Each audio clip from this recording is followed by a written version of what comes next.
Well, if you got 4 cables, I will show you the method.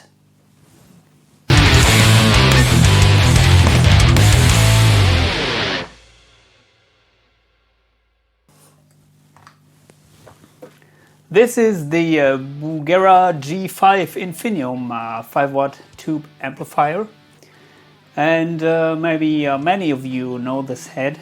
It's a very versatile tube amp and very affordable. And yeah, it has 2 channels, a clean channel, overdrive channel, a tone stack control, which is only affecting the overdrive channel, and morph function, where you can morph from a more mid-focused sound to a more scooped sound, reverb, and it has an effects loop. And that is very important for this video, because the amp by itself is very noisy. So currently I've engaged the noise gate. If I turn it off, maybe you can hear the background noise. And as you may know, if the amp has an effects loop, then well, you can use it in the 4-cable method. And today I would like to explain you how I connected, or how I use this amp with the 4-cable method, together with my effects unit, which is the Boss GX700. I got another one here, but currently I'm using the one down here. And the idea behind the 4-cable method is basically that well, you need an amp with an effects loop, and you need an effects unit with an effects loop. So the idea is that you you enter the preamp of the amp in the effects loop of the effect unit. So in other words, your guitar is going to the effects unit input, which is cable number 1. Then cable number 2 is going out of the send of the unit into the input of the amp. And cable number 3 is going out of the send of the amp. So in other words, after the preamp, you're sending the signal back to the return of the effects unit. So basically you have the preamp of the amp in the loop of the effects unit. And yeah, then cable number 4 is going from the output of the effects unit into the return of the amp. So basically the whole processed preamp and effects unit signal is going to the return and then hitting the power amp stage of the amp. And why should we do this complicated circuit? Well, the big advantage of that is you have the ability to use some effects in front of the power amp, and some effects in front of the preamp, and some effects after the preamp. And as you may know, there are some effects which you typically use after the preamp. For example, me personally, I use the delay there and the noise gate, and also an equalizer to shape the overall tone. But in front of the preamp, I use a couple of other effects. For example, a boost pedal, or a boost effect, which is integrated here, and yeah, maybe a phaser, flanger. There are certain applications where you use a phaser or flanger modulation effect in front of the amp. It creates different tones than if you use it after the distortion stage, so in the effects loop of the amp. And yeah, I will show you the sound now with the noise gate engaged and a little bit of delay, and the overdrive, which is the analog turbo OD of the Boss effects unit, together with the amp. Sounds like that.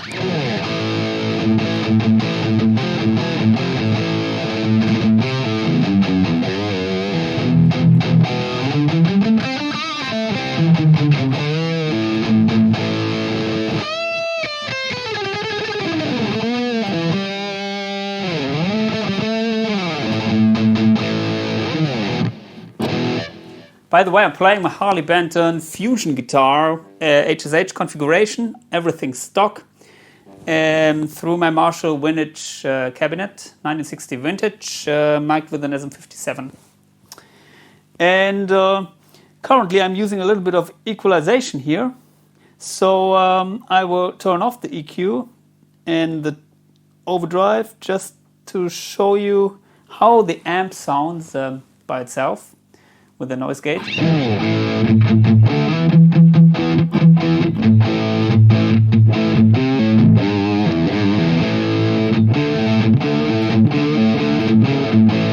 So as you can hear, it's maybe quite bass heavy, and it's also a little bit well, of a crunch tone. It's not high gain. And currently I'm using the settings here in the overdrive channel: gain at 12 o'clock, bass at 3 o'clock, middle at 8 o'clock, treble at 12 o'clock, and the morph is around 2 o'clock. And yeah, if I crank the gain in the amp, which I can do,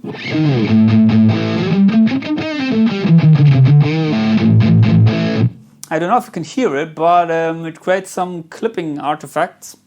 So I don't like to raise the gain here more than 3 o'clock, like now. And even better if I can reduce it a little bit. So I set it around 12 o'clock, and I use the overdrive here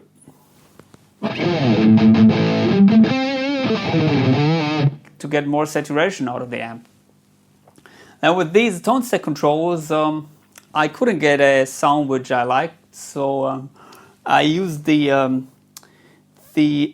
equalization, the 3-band equalization of the Boss effects unit, which is currently working after the preamp, just to filter out some lower mids.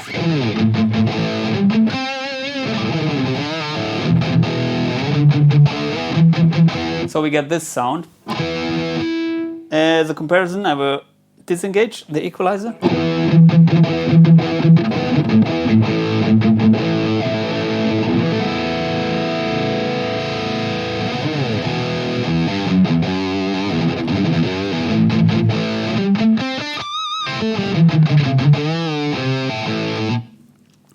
And if you have a flexible unit like this Boss GX700, which is very old, but it's already very flexible and good sounding.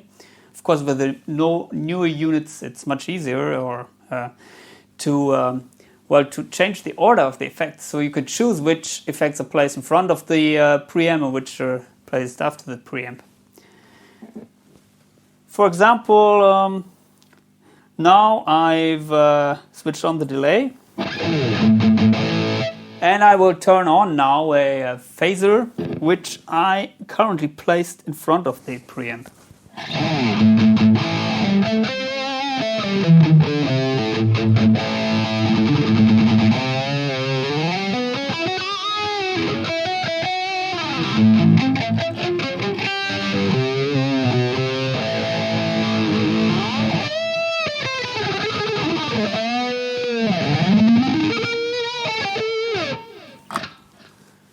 So yeah, you have lots of possibilities here. And finally, one of the best options is that you also can use the preamps of the effects unit instead of the preamp of the amp. So for example, if you have an amp which is not that flexible, like maybe this amp or also like the PV6505, if you need maybe a crystal clear clean tone, then you can just disengage the loop in the effects unit. And as you can hear now, I will disengage the phaser.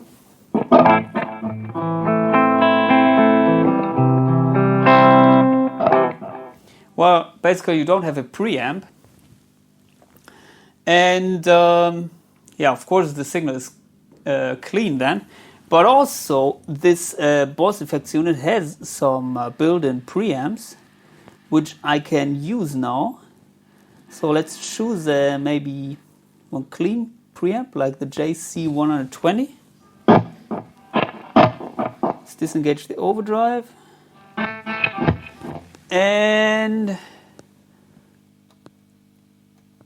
let's see.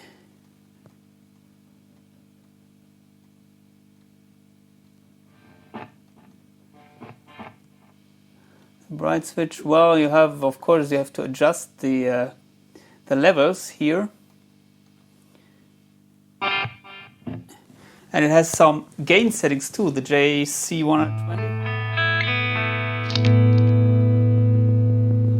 It's a little bit loud.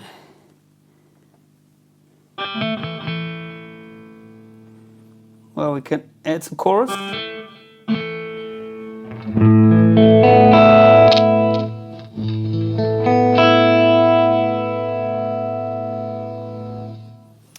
Well, if you do this like me now, then of course you have to reduce the overall level a little bit, because here you are hitting the power amp at maximum volume, because this amp doesn't have a master volume.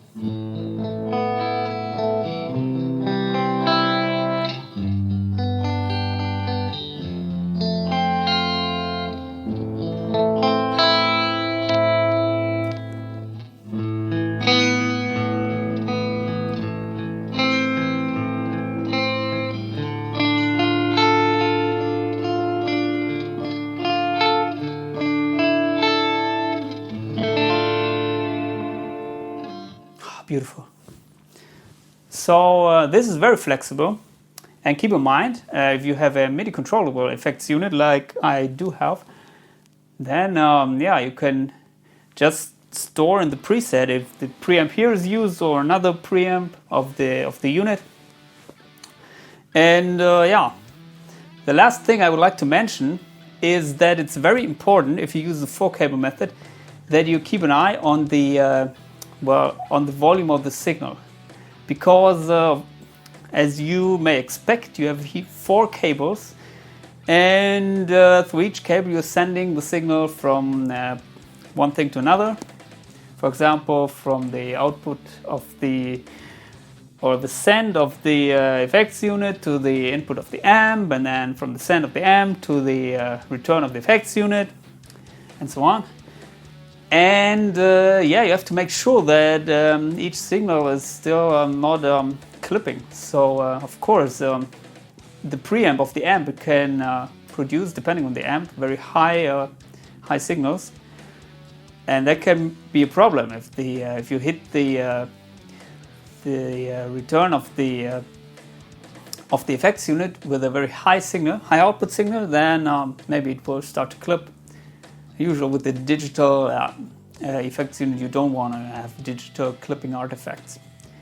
And also, if you are looking at the path that is going into the amp, you are sending the signal out of the send of the effects unit into the input of the amp.